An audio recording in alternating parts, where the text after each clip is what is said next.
One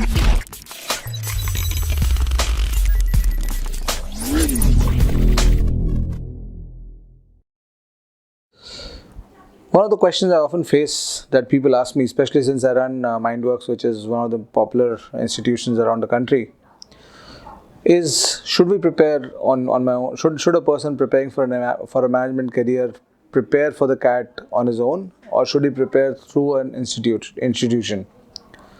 So, well, that is a question that has no correct answer. It's not got a black and white answer, because of the fact that what is critical in the learning is not whether you're doing it at an institution or doing it on your own, but what is critical is, are you able to derive all the learnings required for this exam? So it also depends on how close you are to qualifying for the CAT on your own. So if you are already scoring a 150 maybe on your own in a 300 mark test, the CAT is a 300 mark exam. So if you're already scoring 150, then 3 to 4 months of self-study will take you to 180 on your own. You will really not need to know all the special methods and the special techniques that an institutionalized learning gives you.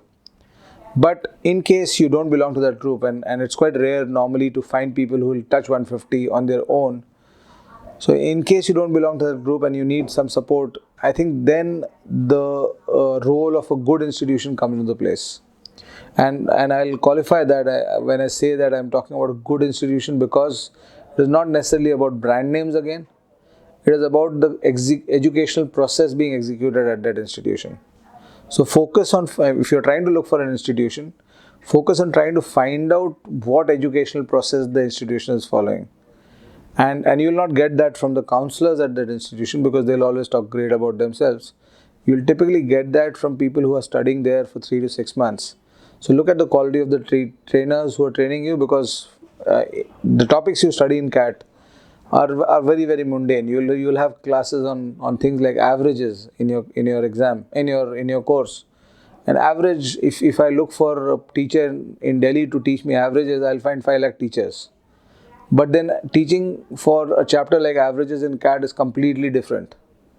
And you need to understand whether that kind of a educational process is being given to you or not. So that's something that you'll critically evaluate, because if you're getting into an institution where that's not happening, where the educational process is being compromised on, which a lot of people do, a lot of institutes do, in that case, then your time gets wasted, and then self-study would become better. So this question does not have a really clear answer. So it depends on a few ifs, and one of them is how far away from the qualification level you yourself are, how much learning you think you can manage on your own, and how much the institution you're planning to join is going to help you learn the right things at the right points of time. So that's something that you look at, right? I hope that clarifies this answer. Thanks a lot.